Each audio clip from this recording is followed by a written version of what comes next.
नहीं है, फिर से मैं रिपीट कर देता हूं। भारत में ऐसी शक्ति है निलंबनकारी वीटो। निलंबनकारी वीटो। निलंबनकारी वीटो को हम बोलते हैं आपका सस्पेंशन वीटो। बिल पारित हुआ आपका लोकसभा राज्यसभा में, किसके पास आया? राष्ट्रपति साहब के पास आया। ठीक है, याद रख लेना इसे। इसे साधारण बहुमत से, साधारण बहुमत से निरस्त किया जा सकता है। भारत में कैसा प्रावधान है? अमेरिका में तो था विशेष बहुमत का। निरस्त किया जा सकता है, यानी हम कह सकते हैं can be overridden, can be overridden by a simple majority. एक साधारण बहुमत से, क्या है उसको? साधारण। अमेरिका में कैसा था? विशेष। तो साधारण से, यानी कि आप समझ गए कि भाई राष्ट्रपति साहब ने कहा कि भाई इस पर जो है आपका, आपको विचार, या उन्होंने कोई आदेश दिया आपका, तो विचार के लिए उन्होंने उससे कहा, तो क्या बोलेंगे उस पर? क्या होगा? और भारत में तो सिर्फ साधारण बहुमत से उसको क्या किया जा सकता है? उसको ओवरराइड किया जा सकता है, यानी उनकी जो शक्ति है उसको निलंबित किया जा सकता है। बात क्लियर है? याद रखेंगे इस बात को, साधारण सी बात है। क्या इसका कभी इस्तेमाल हुआ है? बताएंगे जी। निलंबनकारी वीटो धन विधेयक के मामले पर लागू नहीं होगा। धन विधेयक और संविधान संशोधन, ये तो दोनों माइंड में रखो अपने, क्योंकि धन विधेयक पर उसकी पहले ही सहमति ले ली जाती है, और संविधान संशोधन के लिए भी संसद की जरूरत होगी। उस पर राष्ट्रपति साहब तो कुछ कर ही नहीं सकते। याद रख लेना एक छोटी सी बात, और हमेशा इमेज में रखना, संविधान संशोधन को लेकर के कोई भी विधेयक है, उस पर राष्ट्रपति साहब के पास में किसी भी प्रकार की वीटो का अधिकार नहीं है। संविधान संशोधन के लिए मैंने पहले भी बताया, अध्यादेश संविधान संशोधन के लिए लागू नहीं हो सकता आपका, या अन्य जो भी वीटो हैं वो उनके लिए क्या आपका एक याद रख लीजिए लिमिट है, कॉन्स्टिट्यूशनल अमेंडमेंट के लिए वो लागू नहीं हो सकता। संविधान संशोधन विधेयक के लिए लागू नहीं है निलंबनकारी veto, suspension veto. Not implement in case of, in case of money bill, money bill and constitutional amendment bill. कब लगा भैया ऐसा निलंबनकारी वीटो? Doctor APJ Abdul Kalam. बहुत बार क्वेश्चन पूछे जाते हैं। डॉक्टर एपीजे अब्दुल कलाम, बताओ किस वर्ष? जो साथी पहले पढ़ चुके हैं वो बताएं। एपीजे अब्दुल कलाम जी 2006 में सांसद अयोग्यता निवारण संशोधन पर, सांसद अयोग्यता, अयोग्यता निवारण अधिनियम पर वो रोक लग चुकी है। क्या बोलेंगे? एमपीज, मेंबर ऑफ पार्लियामेंट्स बोलते हैं। अयोग्यता को क्या बोले? डिस्क्वालिफिकेशन। डिस्क्वालिफिकेशन निवारण बोले तो प्रिवेंशन, प्रिवेंशन एक्ट 2006। याद रखेंगे। फिर से मैं रिपीट कर देता हूँ एक बार। देखो ये तो विशेषित वीटो तो भारत में नहीं है। विशेषित वीटो का जिक्र मैंने क्यों किया? विशेषित का मतलब ही है कि जो विशेष बहुमत से ओवरराइड की जाए।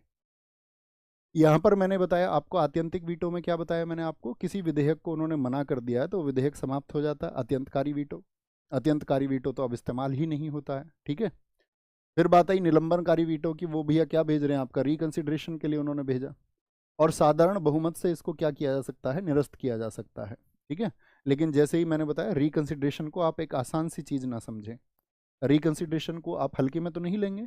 उससे क्या होगा? देश में आपका क्या होती है? देश में एक आपका चर्चा पैदा होती है। ये भी मैंने आपको बताया, दिखाएंगे। सर 1991 में सस्पेंशन वीटो में डॉक्टर वेंकट रमन ने किया था। क्या कह रहे हैं? 1991 में सस्पेंशन वीटो। अरे नहीं भाई यार, क्यों कुछ भी क्यों लिखते हो? नियमनकारी वीटो याद रहेगा। आगे आएंगे।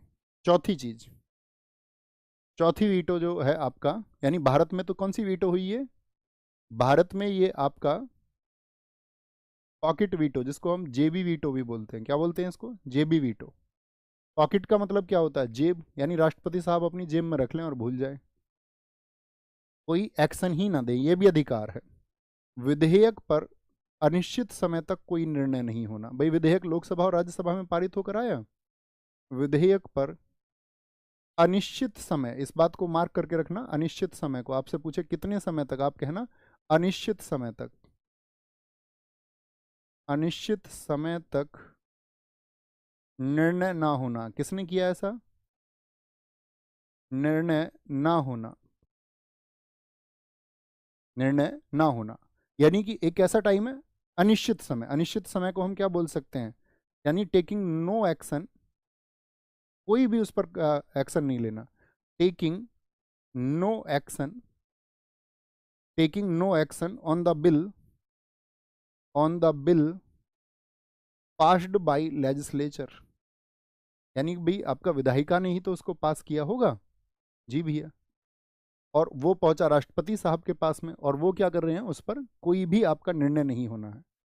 तो यहाँ पर एक छोटी सी बात याद रख लेना, ऐसा किया है किसने? ज्ञानी जेल सिंह जी ने। ज्ञानी जेल सिंह भारत के राष्ट्रपति थे। क्यों उन्होंने ऐसा किया? तो ज्ञानी जेल सिंह जी के पास में आया, भारतीय डाक संशोधन अधिनियम किस वर्ष का है? आज भी बहुत पूछा जाता है। भारतीय डाक संशोधन अधिनियम, यानी कि इंडियन पोस्ट्स अमेंडमेंट एक्ट, ये है आपका कब का? 1986 का, 1986। दरअसल में तब जो सरकार थी वो थी राजीव गांधी जी की सरकार, और राजीव गांधी जी की सरकार ने इसको पेश किया। हमारे कौन बोलोगे, यहाँ पर राष्ट्रपति थे ज्ञानी जेल सिंह, ठीक है। लेकिन इन्होंने क्या किया कि भाई इस पर क्या है, क्योंकि ये जो डाक संशोधन अधिनियम था इसमें बहुत सारी रोक लग रही थी जो प्रेस की स्वतंत्रता पर थी। सरकार प्रेस की स्वतंत्रता पर बहुत सारी रोक लगाना चाहती थी। आप देखते हो इमरजेंसी के दौरान भी ये हुआ था। तो ज्ञानी जेल सिंह जी इस बात से चिंतित थे कि भाई अगर मैं इसको अप्रूवल दे देता हूँ, मैं इस पर अपनी सहमति दे देता हूँ, तो कल को देश में कल क्वेश्चन मार्क मुझे भी किया जाएगा। ज्ञानी जेल सिंह जी को इस बात का डर था। तो क्योंकि उस पर प्रेस की फ्रीडम पे आपका कुछ आपका रेस्ट्रिक्शंस लगाई जा रही थी, तो उन्होंने क्या किया, इसको अपनी जेब में रख लिया। ऐसा समझ, मतलब जेब में ऐसे नहीं रखा, मतलब उस पर रिएक्ट ही नहीं किया। जब किसी चीज़ पर रिएक्ट ना करें तो वो जेब में रख लिया, जेबी वीटो। तो क्या बोलेंगे उसको, हम बोलते हैं आपका क्या, पॉकेट वीटो, पॉकेट वीटो। फिर बाद में 3 साल के बाद में, 3 साल के बाद में आपका आर वेंकट रमन जब 1991 में थे, तो आर वेंकट रमन ने उस समय पे सरकार आपका जो 1989 में, 1989 में आपका जब सरकार आई थी, वो नेशनल फ्रंट की गवर्नमेंट थी 1989 में, ठीक है, वो को आपका बीजेपी के साथ में आई थी। यहाँ भी आप नोट कर सकते हैं उस बात को, ठीक है। वीपी सिंह की सरकार थी 1989 में, वीपी सिंह की सरकार थी 1989 में। और यहाँ पर कौन थे आपका उस समय पे? आर वेंकटरमन राष्ट्रपति थे। तो तब इन्होंने ये तब से लेकर के यहाँ पड़ा हुआ था, तब इन्होंने क्या किया, इसको फिर पुनर्विचार के लिए भेजा, पुनर्विचार के लिए भेजा, क्योंकि सरकार अब बदल चुकी थी। तो इस सरकार ने क्या किया, इसको फिर आपका इस पर कोई कार्रवाई नहीं की और ये विधेयक अपने आप ही खत्म हो गया, ठीक है। कहाँ पर पेश हुआ था ये? Indian post amendment act, VP Singh सरकार में 1989 में ये पेश हुआ था। और फिर क्या किया था, इस पर गवर्नमेंट ने क्या बोला था, इस पर कोई प्रतिक्रिया नहीं दी, यानी गवर्नमेंट ने इस पर नो रिएक्शन, कोई रिएक्शन ही नहीं दिया, कोई रिएक्शन ही नहीं दिया, याद रखेंगे। जैसे देखो हमारे यहाँ पर अनिश्चित समय को बताया गया है कि हम अनिश्चित समय तक रोक सकते हैं। अमेरिका में यहाँ पर थोड़ा सा आपका रोक है, अमेरिका में सिर्फ 10 दिन तक। हमारे यहाँ जैसे अनिश्चित समय, तो अमेरिका में कितना है, सिर्फ 10 दिन तक वो उसको रोक के रख सकते हैं। तो जो कितना मतलब लेजिस्लेचर को कितना मजबूत वहाँ पर बनाया गया है। बात क्लियर है भाई साहब? छोटी छोटी सी बातें मैंने आपको बताई, एग्जाम के लिए बहुत इंपॉर्टेंट है। जब आप एग्जाम देने जाओगे तो ये राष्ट्रपति साहब की वो शक्तियां हैं जिनसे एग्जाम में सबसे ज़्यादा क्वेश्चन बनते हैं। ओके। आर्टिकल 79 राष्ट्रपति अंग है। आर्टिकल 85 में संसद के सत्रों को बताया गया है, वो राष्ट्रपति साहब बुला सकते हैं। 86 में सामान्य अभिभाषण है, 87 में विशेष अभिभाषण है, ठीक है बॉस। लोकसभा और राज्यसभा में मनोनयन, ये आपका आर्टिकल 331 में कहाँ पर, लोकसभा में 2 का होता था, खत्म कर दिया गया 2020 में। क्या शर्तें हैं एंग्लो इंडियन के लिए, वो मैंने बता दिया।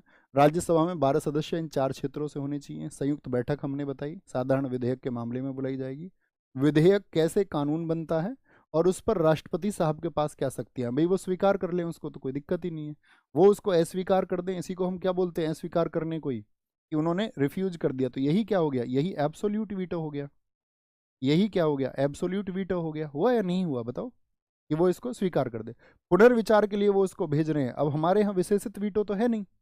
हमारे यहाँ तो वीटो कितने हैं, भारत में वीटो कितने हैं, अगर कभी भी क्वेश्चन पूछेगा तो आप कहेंगे भारत में जो वीटो हैं राष्ट्रपति के पास वो 3 है। एक आत्यंतिक वीटो है, एब्सोल्यूट वीटो है, एक आपका निलंबनकारी सस्पेंशन वीटो, और एक पॉकेट वीटो है। विशेषित वीटो, क्वालिफाइड वीटो हमारे यहाँ नहीं, राष्ट्रपति के पास में।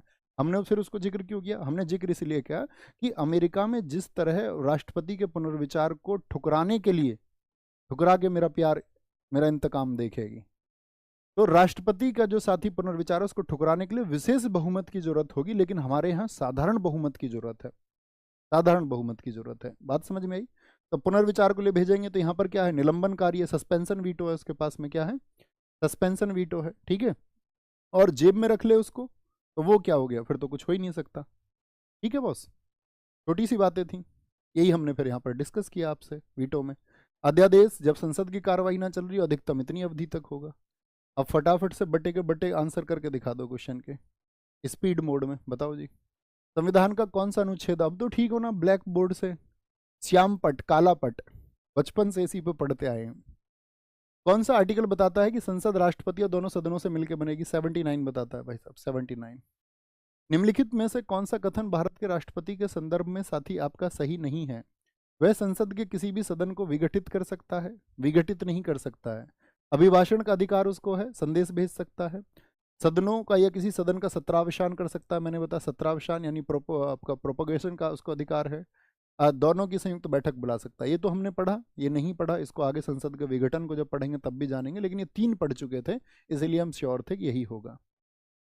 रिक्त स्थान के अनुसार राष्ट्रपति प्रत्येक वर्ष के पहली संसद की शुरुआत में एक साथ एकत्रित हुए संसद के दोनों सदनों को एक साथ संबोधित करेंगे। किसमें होता है संबोधन, आर्टिकल 87 सबसेक्शन 1।